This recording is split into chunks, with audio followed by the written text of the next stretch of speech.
안녕하십니까. 요즘은 외국인과의 연애나 결혼이 새삼스러운 일이 아닙니다.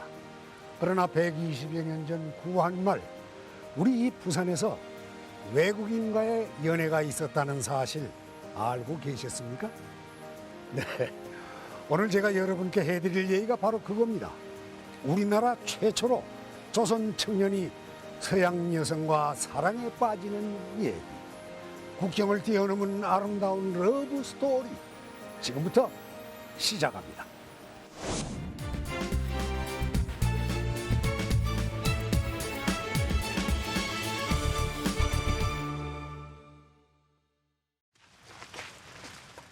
때는 1890년대 말 양산의 어느 마을에 서양인 남자가 포졸들과 함께 나타납니다. 어머야, 저 좀 보래. 눈이 막 새파랗다이. 어머야, 신기하대. 코도 억수로 높대. 어머야, 일로 온다. 어쩌노? 저 말 좀 물어보시다.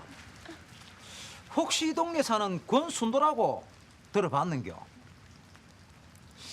키는 요만하고 덩치도 좋고 얼굴도 반반하게 생긴 총각이라 하던데. 권순도예. 아, 쟤는 처음 들어보는 이름인데 얘. 맞지? 내도 잘 모르는 이름인데. 왜? Did you see anybody just like me? Brown hair, blue eyes. 뭐라고 얘? 이 양반이 왜 이러노?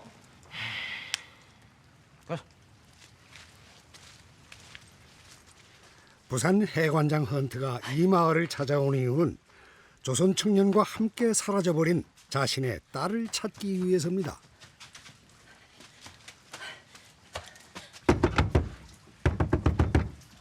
총각! 순도 총각! 안에 있는겨! 총각! 무슨 일입니까? 지금 포졸들이 니 잡으려고 마을을 막 뒤지고 난리도 아니다.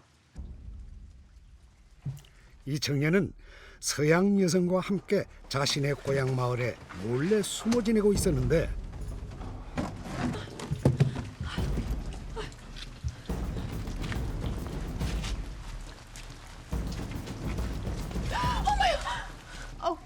Daddy!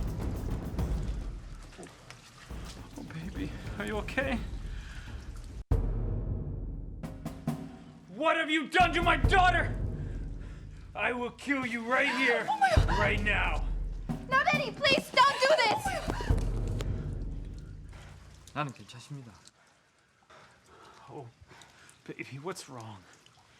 Daddy, I love him, and I need your permission to stay with him. That will never happen. You arrest this man right now. No, set him free! Daddy, please, set him free! 순도 씨! 나는 괜찮으니까 당신 몸이나 신경 쓰소. 결국 이들의 사랑은 아버지의 반대로 이루어지지 못합니다. 이 얘기는 구전으로 떠돌다가 1967년 향토 사학자 박원표 선생에 의해 처음 세상에 알려지게 됩니다. 그 후 부산사와 관련된 여러 책들에 이 얘기가 실리게 되는데 이 얘기의 진실 여부에 논란이 있었던 것도 사실입니다. 사실 확인을 위해 권순도의 흔적을 찾아보기로 했습니다. 권순도의 고향은 홍룡폭포로 유명한 양산시 대성마을입니다. 폭포의 물줄기가 시원하네요.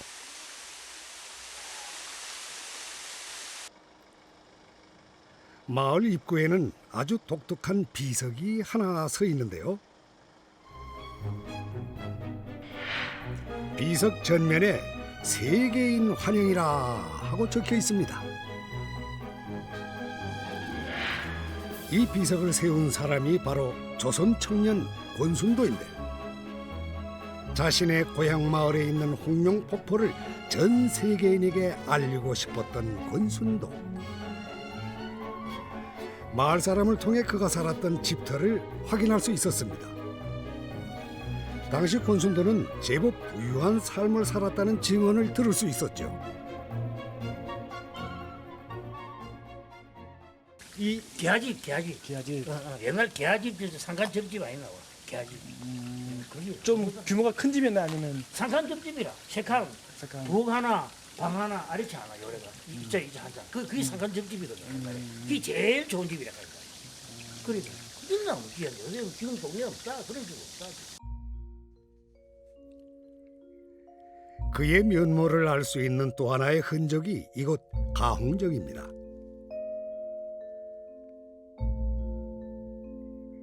권순도는 말년에 부산에서 돌아와 정자를 지었는데 이곳에서 고향 친구 이재영과 함께 풍류를 즐기며 지냈습니다.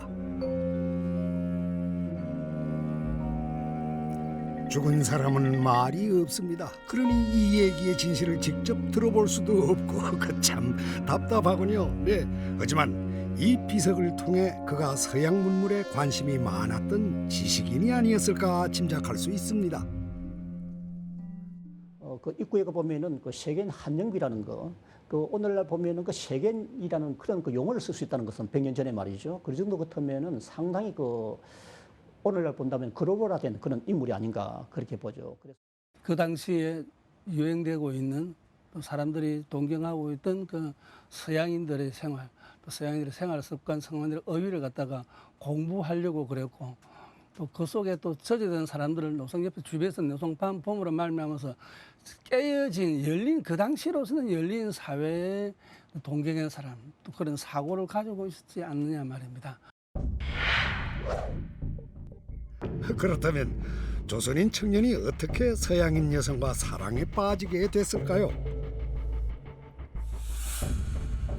때는 1882년 부산의 개항과 함께 세관 업무를 맡게 될 외국인들이 부산에 오게 됩니다. 해관장들은 부산에서 짧지 않은 시간을 보내야 했기 때문에 대부분 가족과 함께 부산으로 옵니다. 그러다 보니 세관 건물뿐만 아니라 가족들이 지낼 관사가 필요했습니다. 1882년 부산 해관이 처음 만들어질 때 부산 앞바다가 한눈에 보이는 동광동 언덕에 관사를 짓게 됩니다. 초대 해관장인 영국인 로바트와 2대 해관장 프랑스인 피어리도 이곳에 머무릅니다. 그리고 1888년 제3대 해관장 헌트의 가족도 부산을 찾습니다. 웰컴. 먼 길 오시느라 고생 많았지? Okay. This is where we're going to stay. Not bad, right? Not bad. 마음에 드십니까? 지가 해관장님 위해서 특별히 신경 좀 쓰십니다. 아유, 뭐하노? 부탁 인사 안 드리고. 안녕하십니까? 지는 권순도라고 합니다. 이쪽은 미스터 권입니다. 뭐 어려운 일 있으시면 이놈에게 다 시키소. I beg of you, please. This is my wife and my daughter. They are new here to Joseon. They are young, especially my daughter. Please take good care of her. Don't worry about me. Take care of my two girls here. 오케이. Okay. 이렇게 그들의 첫 만남이 이루어지게 됩니다. 그렇다면 권순도는 언제 헌트의 딸과 사랑에 빠지게 됐을까요? 그의 호적 등본을 보면은 그는 메이지 3년, 즉 1870년에 태어났는데 헌트의 재임 기관과 연관해서 봤을 때 당시 그의 나이는 20대 중후반이었던 것을 알 수 있습니다. 그는 관사에 머물며 조선 생활에 적응해가는 헌트 가족을 도와주며 허드렛 일도 마다하지 않았습니다.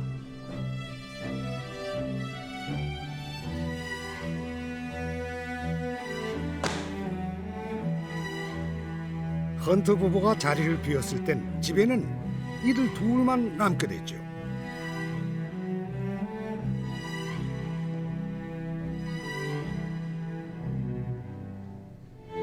헌트에 따른 낯선 땅에서 권순도의 호의에 감동을 받은 것일까요? 이들은 조금씩 서로를 알아가며 호감을 느끼기 시작합니다.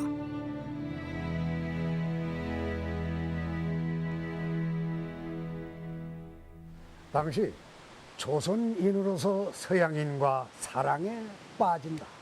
정말이지 전대미문의 사건이 아닐 수 없습니다. 그러나 두 사람의 사랑은 세간의 이목도 저버린 채 깊고도 간절했습니다. 문화도 언어도 다른 이들이 어떻게 서로에게 호감을 갖게 됐을까요? 3대 해관장으로 10년 동안 부산에 머물렀던 헌트. 하지만 1대 2대 해관장과는 달리 안타깝게도 그의 자료는 많이 남아있지를 않습니다. 사진 한 장 남아있지 않은 헌트. 다만 그의 업무 서한만이 지금까지 전해집니다. 그렇다면 권순도는 과연 헌트의 관사에 실제로 머물렀을까요? 당시 사진을 보면 해관장 가족을 돕는 조선인 청년의 모습을 볼 수 있습니다.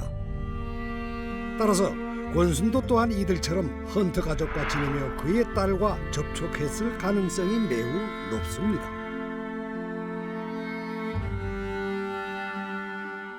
헌트 해관장 전에 그 사진을 보면은 그 해관장 간사에서 일하는 그 스승들이 많이 있습니다. 그때 보면 상투를 두르고 우리나라 그 한복을 입고 마치 애 따는 그 사람들이 그 보좌관 역할을 하는 것처럼 또는 비서 역할을 하는 것처럼 또 집을 그 돌봐주는 또 그 좀 하인과 같은 그런 역할을 하는 그런 흔적이 사진으로서 완전히 나타나 있습니다.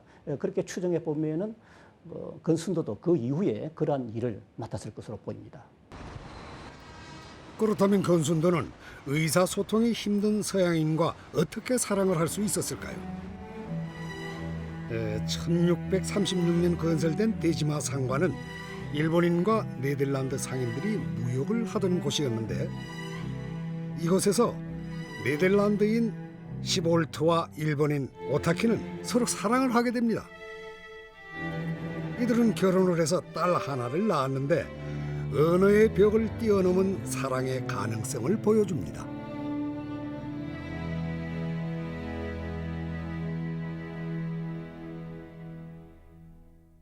저는 말입니다.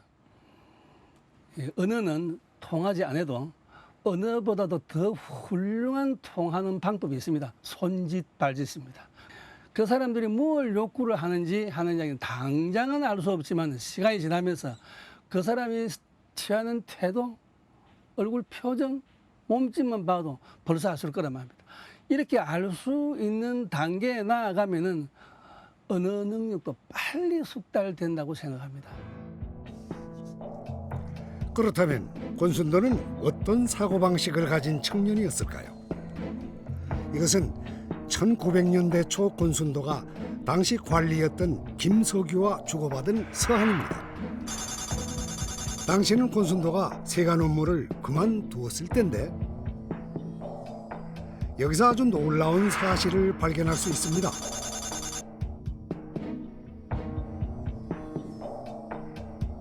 권순도가 평범한 농촌 청년이라는 부산 향토사의 진술과는 달리 그는 미연암 최익현 선생의 문도일 가능성이 매우 높습니다. 최익현은 구한말 의병을 일으킨 죄로 일본 쓰시마에 끌려가 순국한 애국지사였습니다. 그의 운구가 부산에 도착했을 때 권순도는 최익현 선생의 재래의식을 책임진 부산 지역의 대표 인사였습니다. 매남의 연보에는 또 중요한 하나의 이야기가 나오고 있는데 배에서 그 운구를 해서 드릴 적에 이 권순도가 직접 그 관을 어루만지면서 선생은 참 우리 대한의 참 그 지사라고 통곡하는 장면이 나오고 그에 따라서 주변 사람들이 같이 통곡을 했다 하는 이야기가 나온 것으로 봐서는 아마 이 대마도에서 돌아가신 매남 선생의 그 연구를 맞아들일 적에 일종의 대표 역할을 했다. 이렇게 이야기해도 될 듯합니다. 당시 해관과 관사의 거리는 걸어서 약 10분 정도로 아주 가까웠습니다. 거리가 얼마 되지 않았기 때문에 해관장 일행은 말을 타고 출퇴근을 했습니다.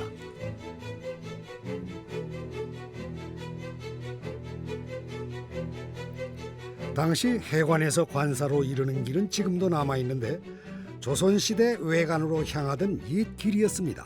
권순도는 해관장의 출퇴근을 도와주면서 헌트 가족이 생활에 필요한 다양한 일에 관여했던 것으로 보입니다. 그 당시 해관장은 지금 부산 데파트가 있는 자리에서 이곳까지 출퇴근을 말을 타고 다녔습니다. 그러다 보니까 권순도의 입장에서는 그 말을 관리를 하기도 하고 그리고 이제 출퇴근할 때 수행을 하기도 하고 한마디로 말하자면 어떤 면에서 허드렛 일을 했다기보다는 해관장의 개인 집사로서 내지는 해관장 관사를 또 관리하는 그런 총체적인 역할을 맡았던 분으로 그렇게 이해를 하시면 되겠습니다. 해관장 가족과 친밀한 사이가 된 권순도와 헌트에 따른 깊은 관계로 발전하게 됩니다.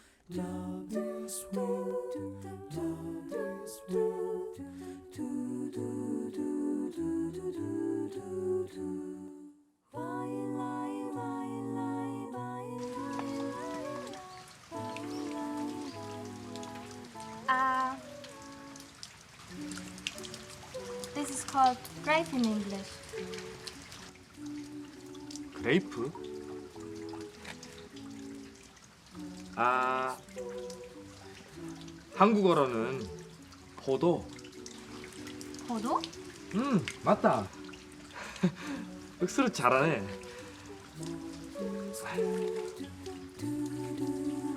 권순도에게 마음을 빼앗긴 헌트의 딸. 하지만 자료가 많이 남아있지 않아 그녀의 존재 여부 또한 논란이 있었던 것도 사실입니다. 당시 부산을 다녀간 계일 선교사의 기록을 통해 그녀의 존재를 확인할 수 있었습니다. 정확한 이름과 나이는 알 수 없지만 그녀가 존재했다는 사실은 확실히 알 수 있었습니다. 선교사들의 기록을 보게 되면은 특별히 부산 지역에서 처음 상주하면서 선교 활동을 했던 선교사가 토론토, 그 캐나다 토론토 대학교 출신의 제임스 게일이라는 선교사가 있습니다. 우리나라에 와가지고 한 40여 년 동안 상주했던 선교사인데 게일에 관련되어서 써진 책을 보게 되면은 그 당시 헌트라고 하는 해관장의 딸이 아파서 그 딸을 치료할 목적으로 의사인 헤론이 함께 온 것으로 되어 있습니다. 1890년 부산에는 전염병인 콜레라가 유행했는데 헌트의 딸도 이 병에 걸렸습니다.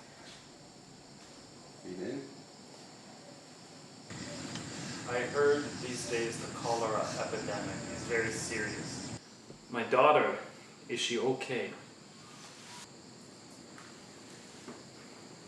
Fortunately, her condition isn't serious.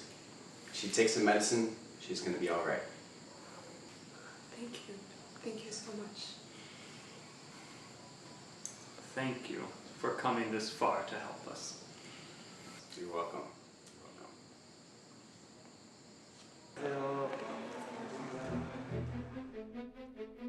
수소문을 통해 어렵게 권순도의 후손을 만날 수 있었습니다.